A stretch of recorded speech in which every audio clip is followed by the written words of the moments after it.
Hello everybody and welcome to my first in a long time DVD and Blu-ray update. Actually, I don't think I've ever done a Blu-ray update, so this is going to be the first time I ever do an update involving Blu-rays. Normally, I just like doing reviews, keep it simple, but I don't know. You can only do so much schoolwork before you want to throw yourself off the top of a building. And here in the cinema in space, we keep things real.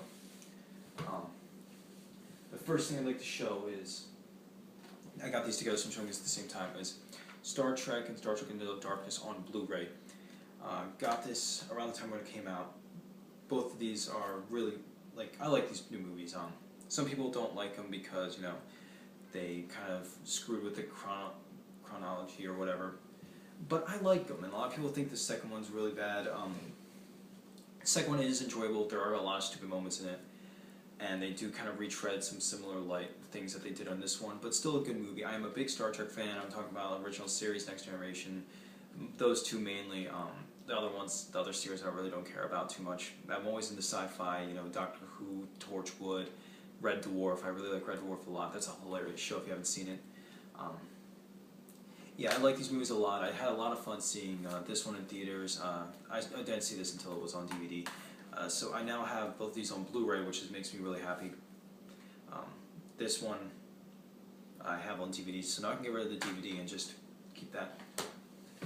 Next I got is, some people don't like this show, but I like it a lot, is The Big Bang Theory. I have every season up till now, and this is probably my least favorite season out of all of them. It's not bad at all, but it's just the weakest. I feel as though some of the characters are getting a little annoying now. They don't know how to write them to keep the character writing anymore. And obviously Howard, he's growing up, so I don't mind his character. But Rajesh is just getting kind of more annoying than he is funny. And he used to be really funny. He used to be one of my favorite characters in the show. Sheldon's still the man. I'm not gonna lie. I like Sheldon a lot. And a lot of nerds out there are saying, oh, it's not a real accurate representation of nerds. Okay, let me tell you something. I'm probably the biggest nerd you're ever going to see. The shirt you're seeing here, this is a shirt for the original version of War of the Worlds, the 1950s version. I have a Pacific Rim t-shirt in my room. I have 3 Pacific Rim action figures. One I didn't open, the Gypsy Danger one. I did not open that because I know it's worth a lot of money. I have a pre-order for the Pacific Rim Collector's box set on the way on Tuesday. I'm still hoping to wake up in one morning and and become Spider-Man. So don't tell me I ain't no nerd, because I like the show. And besides, what is a nerd anyway? What does it matter? I think we all should just come together and enjoy ourselves. If someone wants to say, oh, they're a nerd because they might act like the character in the show, just let them. It doesn't matter. Life's too short to be worrying about stuff like that. People, come on. Oh, next movie's great. You gotta love this movie. Yeah, if you haven't seen this movie, it's too bad. You gotta love this movie. It's Sharknado.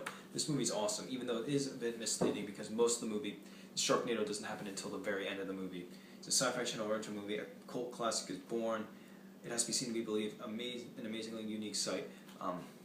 It's not as gory as I was expecting, but that's not a bad thing. It is very entertaining. It's really stupid, but that's the point. It's funny. It's intentionally bad.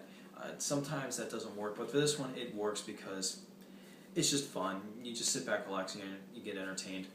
Even though it starts very abruptly, and if you saw the movie, you'll know what I mean. I didn't get it on Blu-ray because, $10 for the DVD, and I'm not even sure they have it on Blu-ray anyway. They probably do. I mean, it's the Asylum. Who knows what they do anymore.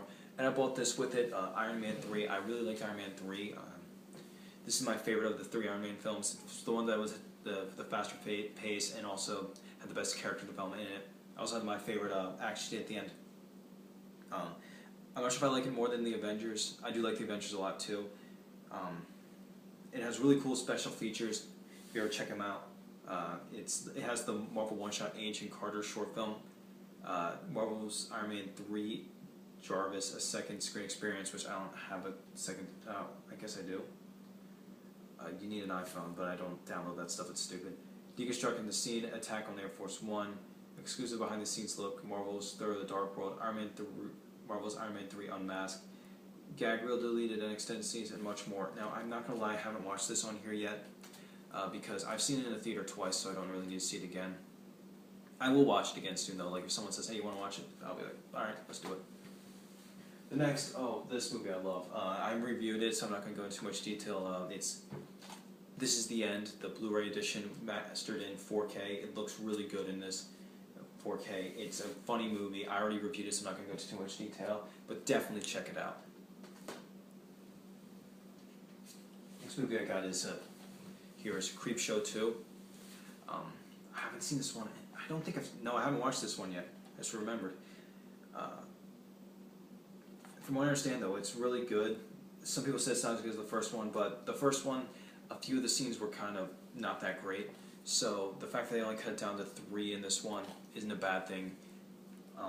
So I probably enjoyed it. I remember, though, I did see the Raft one on YouTube before. I remember I looked that up because Cool Duder said something about that being kind of disgusting. And it was, not gonna lie. Next is The Purge. Fun movie, already reviewed it. Lazy DVD, lazy Blu-ray. That's very unacceptable. They should have done better. But still a fun movie from start to finish. The Purge stuff doesn't really happen until the very end. And there are a few scenes that are genuinely creepy in it.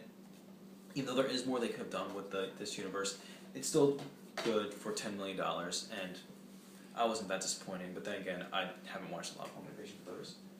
Now, this one's very important to me because it's my favorite movie of all time. It's The Lost Boys on Blu-ray. I already have the Blu-ray, but this is in a steelbook case, and it's not like some exclusive collector's edition or anything like that. It's just a steel case. It's the exact same features that was in the other one, but it's The Lost Boys in a steel tin case. So I had to get it, and I know I just said steel tin case, which that doesn't make sense, but it has this slip thing and kind of a cool art on the back where you can see the vampire fangs. I'm not sure if you can see that. It looks really cool. I like this design a lot. I know I have way too many of this movie to count, but it's my favorite movie of all time, so I really don't care. Next is one I'm debating on whether I should keep it. As you can see, it's not open. I just bought it. Like the next 5 movies, I literally bought just recently. It's the Triple Terror Collection. It's Stephen King's movies. Now, I don't hate it.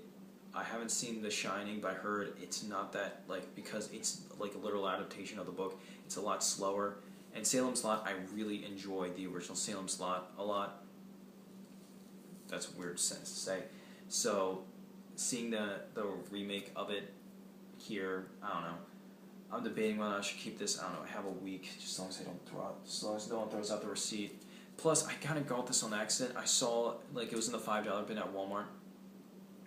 So I was like, oh, I guess I'll get this. But it rang up 12 something, and I was like, and of course I'm one of those people who's just like, I'm not gonna bother with. I'm just not gonna hold them up and tell them to take that off. That's ridiculous. Plus, the cashier didn't seem too happy. Next up is a few of these movies I haven't seen yet. In fact, I haven't seen. I've only seen one of these movies, and the next 4 is The Woman. The reason why I picked this up is because I saw episode of Sublime 1. He did a review of the German Steelbook, so I was like, oh, and he said he liked it a lot, so I was like, okay, I guess I should really check this out.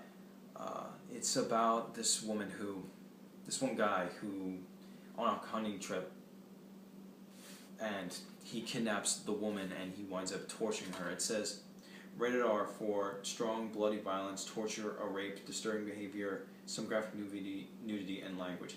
I love how they say a rape, like, there's one, like, it's just like, that's unbelievable. I don't know why it bothers me, I don't know why. Tearing apart the image of the All-American Family, director Lucky McKee and writer Jack Ketchum unleash a savage depiction of the sex war and nature versus civilization. Oh, Jack Ketchum has something to do with this, which means it must be really screwed up, because if you've seen The Girl Next Door or read that book, it's really, really, oh man, it's disturbing. Next is 11-11-11, which I saw there's 12-12-12 and 13-13-13. 12-12-12 makes sense in some right, because that date actually happened, but 13-13-13 never freaking happened. It's never going to happen, I mean, unless we're going by a different calendar with that one, but this one makes the most sense, especially with the title, because 11-11-11, it's all numbers in one, but it has something to do with the prophecy with that number and saying to bring about the end of the world, I think. He soon realizes the number holds a horrific meaning that not only to himself, but possibly to all humankind. 11-11-11 is more than just a date, it's a warning. Like, I haven't seen this yet, I forget who said that, it was kind of underwhelming. But I want to give it a chance, and I got it for $5, so I'm not going to complain too much if it's not that great. Now this is the one I did see. It's the Halloween unrated director's cut. I didn't like it the first time I saw it, but I saw it back when I was in high school, so maybe my opinion will change, and my opinions on remakes have changed as a whole since then. some people say it actually is a good remake, and it could be that I was just very close-minded at the time. So hopefully I will enjoy this more now. Hoping. Wish me luck with that one, people. The next one I've seen on Netflix. I mean, not seen the movie directly on Netflix, but I heard of it through Netflix. It's Rise of the Zombies. I had to get it because I love Danny Trejo.